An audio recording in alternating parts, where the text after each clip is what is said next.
Hello, this is TelecomTV. My name's Martin Warwick. We're in Phoenix, in Arizona at the ETSI NFV meeting number 8. And I'm talking with Gurpreet Singh, who is Technical Marketing Engineer with Spirent Communications. Gurpreet, welcome.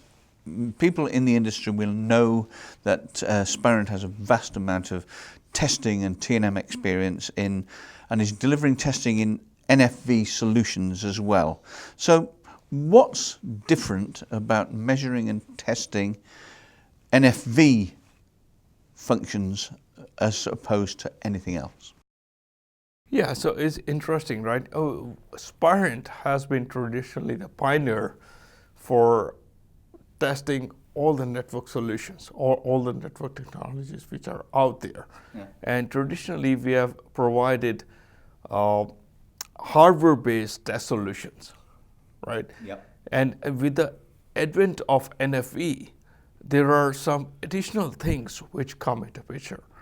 And those are some of the things like, let's say, how does the various VNF, which is essentially the virtual network functions, interact with each other, right? How can we actually provide the reliability and high availability, performance, as well as I would say faster convergence times, fault management, and things like that. These are the key requirements for the service provider networks. How do we do that when we transition from a traditional network to the NFV environment? So these are the challenges we have to look at. Traditionally, we have been testing all these components, all these aspects with our existing test solutions. That's great. Now, what brings, the additional thing which brings in here is that, well, you can have more than one VNF in the same physical server, right? Indeed. So in that case, how do you troubleshoot any anomalies which happens between the two VNFs which are on the same server? And at the same time, there are some additional complications. So the virtual network functions could be implemented as multiple VMs. It could be spread across, let's say one virtual function is implemented by one VM. That would be the case for virtual IMS or a lot of other applications, virtual EPC as well. So how do you say that, okay, these particular components in virtual IMS or virtual EPC or virtual CPE devices or virtual PE devices, how do they interact with each other? And that's the charter of ETSI NFV here, is saying that, okay, how do the various components interact with each other? Sure. And then there is a concept of service chains. So in the service chains, we have, you can have multiple virtual network functions.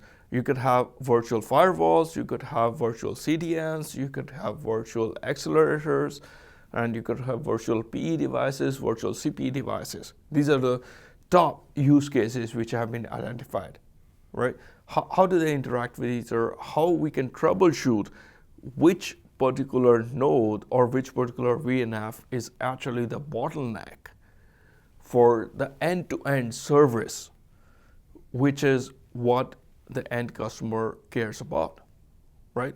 All the end customer care about is that what is the quality of experience. Absolutely. Right? Yeah. So, and also what we are seeing here is that recently what we have seen is that there is a lot of variation between in terms of the traffic patterns which we have seen in the internet. So there are extremes. You have some events, let's say it's some concerts or some football games or sport games. It really changes the traffic patterns which the networks have to handle. And that's where NFV comes in, because it allows the service providers to actually provision the capacity dynamically. If they anticipate some events and things like that, they can provision those capacity. And that's where NFV comes in. So it's service agility, which NFV provides, and the other thing which is the dynamic provision of the capacity. And that's what is the value add for the service providers and the NEMs as well, right? So traditionally, if we look at the OTT service providers, right, they have well used the server virtualization technologies, which have existed for some time. NFV is new compared to the server virtualization or other virtualization technologies which have existed in the past. But they have made use of it, and they can optimize the experience for the end users using the virtualization, and they can do that at lower cost. They can reduce the OpEx cost when they're doing that. Whereas service providers have been struggling with that. What NFV does is that it provides the capabilities to the service providers, saying that, okay, yeah, we can provision, we can expand capacity dynamically whenever we want based on the needs of the services and the applications. And it does provide capability for the service providers that they can program the network, and they can optimize the performance of the applications and the services which they are offering on their networks. And it really gives them an edge to compete with the OTT service providers. Okay. Well, let's move on then. So at the moment, there's no normative spec for NFV. Yes. From the ETSI ISG. So how difficult is it to test various parts of the architecture rather than with the classic VNFs? Yeah, so the thing is that the phase one of the NFV was focused on mainly, let's define a reference architecture for NFV.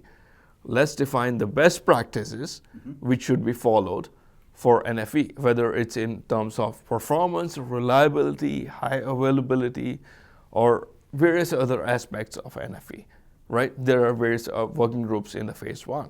Now, the problem with that is that it's great as a start, right? So we did get all the thought leadership and all the industry experts together, and we get those requirements at high level requirements. But those are not that stringent. Those are not normative specifications. Sure. Right? And the problem with that is that if you look at various vendors, right? For example, Cisco or all the other vendors, Ericsson, Nuage, Brocade, Juniper, all the different vendors. The challenge they have is that since we don't have normative specifications, they are a little reluctant to go full steam on those deployments or implementations. They're saying, okay, we are coming up with new solutions. They want to be part of it, but they're not sure that this is going to be the dominant specification or this is going to be the dominant standard, right? That was a challenge with the NFV phase one. But with NFV phase two, we are moving on towards getting down more normative specifications. What that does is it gives more confidence to the vendors or various I would say various organizations who are providing these solutions, the NFV, VNF solutions, or the orchestrator solutions. So it gives them more confidence. Yeah, this is the way to go, right? Yeah. Otherwise, what you're relying on is that, okay, there might be some company who will come up with an end-to-end solution, and that probably will be one of the big NEMs or the service providers. Yep. And they will say that, yeah, this is a dominant standard which has happened in the past. And this is what everybody needs to follow, and right? NFV isn't about that. Yeah, NFV is not about that. Exactly. So if we have normative specifications, then the small vendors, the small enterprises or the small companies which are coming into the NFV domain, they have an incentive. They know that exactly how the solutions and the products which they are providing, how they can interop with each other, right? That's a big question. Because, for example, what's the driving factors behind NFV? Service providers. The service providers say that, okay, we want vendor neutrality, right? So how do they achieve that vendor neutrality? They have to enable the smaller vendors and the smaller solution providers for NFV. Give them a chance. Give them a chance. How do they do that? You cannot do that what we did in phase one. The phase one was, it is a great step. We have made a lot of progress there, right? So I don't want to discount that. And it is expected when you're dealing with new technologies like NFV. It's a new technology, it's a paradigm shift. So you expect that you cannot just come up with the normative specifications right away. What we have to do is that normative specifications that will actually help all the smaller vendors and everybody else to coalesce to the common, this is the specification, this is what we need to do. It will get us closer to the deployment scenarios. Right. Right? This is what we are struggling with for NFV. Traditionally, what's happened is that all the independent vendors, they're coming up with their own solutions. We don't want that. No. Right? We want a common theme. Normative specifications are what it will lead it to. That's one part. And the second part is that in the NFV phase one, what we have seen is that the POCs, the proof of concepts, yes, have been primarily focused on functional testing. Okay, yeah, we can do that. Can it satisfy the requirements for the service providers? Not really. Can we give the kind of confidence to the service providers that these new technologies, they can replace with the traditional existing networks? No.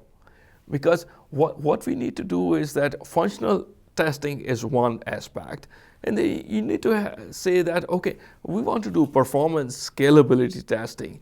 We want to see that whether all these service activations and everything can really satisfy the requirements of the service providers.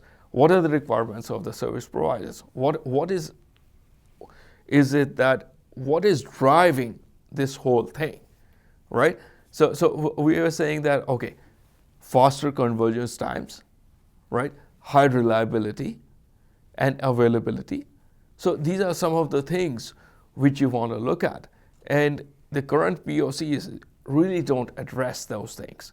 So phase two, I think it is marked by more of testing and to show the service provider and give them the kind of confidence that yes, these new technologies can replace the traditional technologies and provide you advantages in terms of reduced OPEX, service agility, right? Mm-hmm. So those are things which service providers are looking at. And I believe that if we go in the right direction for phase two, then it will achieve those objectives. We'll have to call time on it there, Gurpreet. We're out of time, so thank you very much. Thank you so much, sir.